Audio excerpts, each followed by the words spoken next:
गुरु गोविंद कर जानियो और चलियो आज्ञा माँ, मिले तो दंडवत बंदगी, नहीं तो पल पल ध्यान लगा। जब भी आपको मिले दंडवत प्रणाम करें और गुरु जी को परमात्मा मानना। वो खुद तो भगवान थे ही, लेकिन अब अपने दास को भेजा है परमात्मा ने, तो इसलिए कि आपका जो भाव है वो बना रहेगा। जैसे गणित के अंदर एक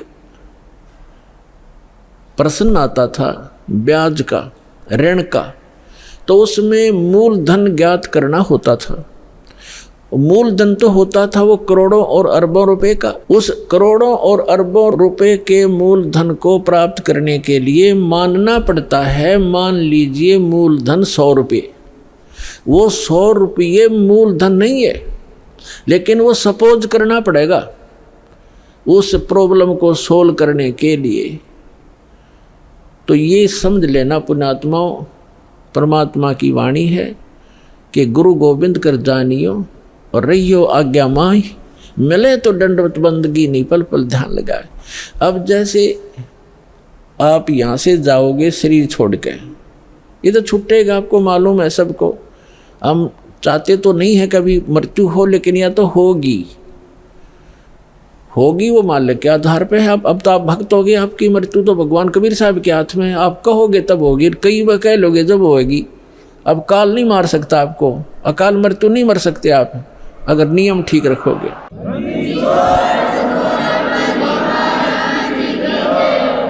तो ये तो हमने यहाँ से जाना पड़ेगा।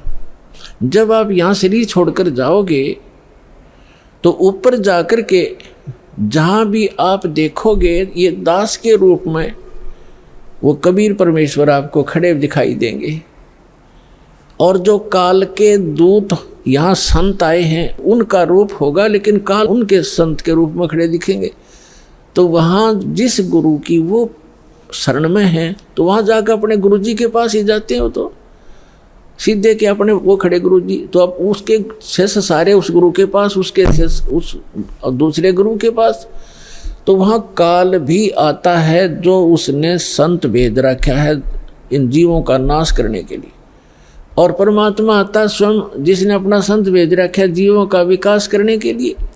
तो इस दास के रूप में आपको वहाँ परमात्मा मिलेंगे।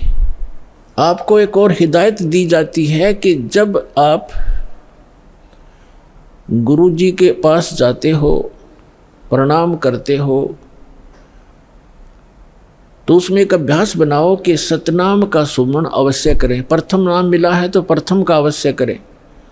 जैसे प्रणाम करते करते भी आप एक सांस का सेवन आसानी से कर सकते हो।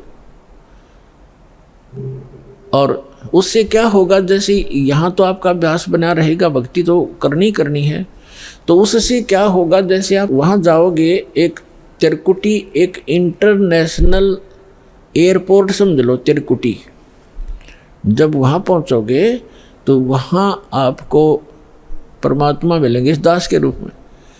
और वहाँ काल भी धोखा देने के लिए इस दास का रूप बना सकता है।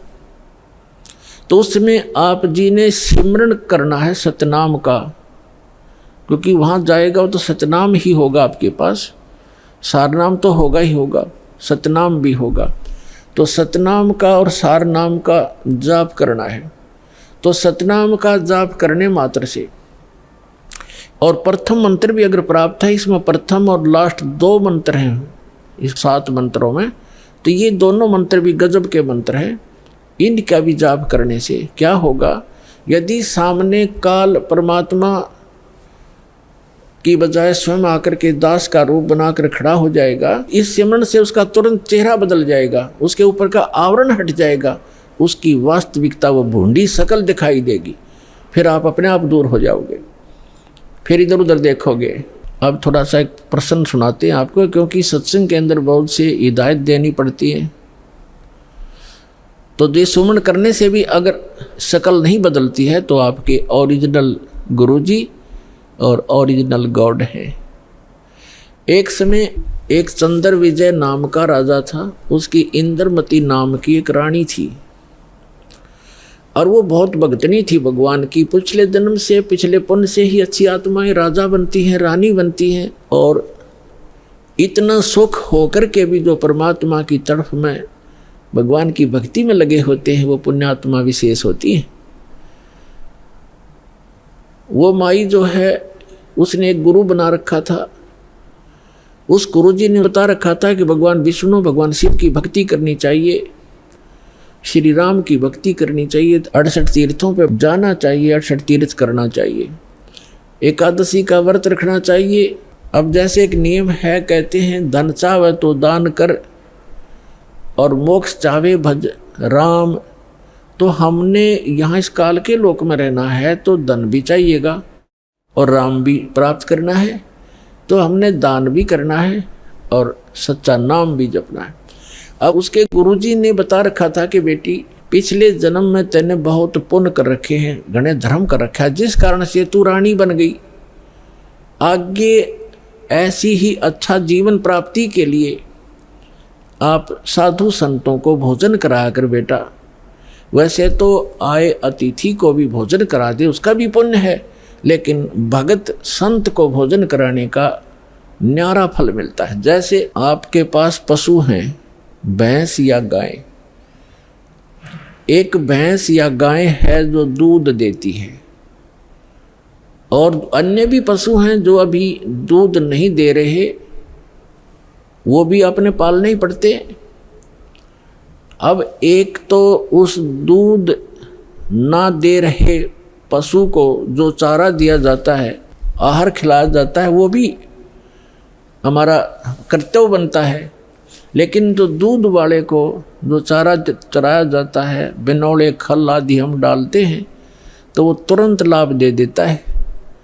सुबह अच्छा भोजन कराओगे, चारा चराओगे, तो शाम में दूध गढ़ा पाओगे उसके।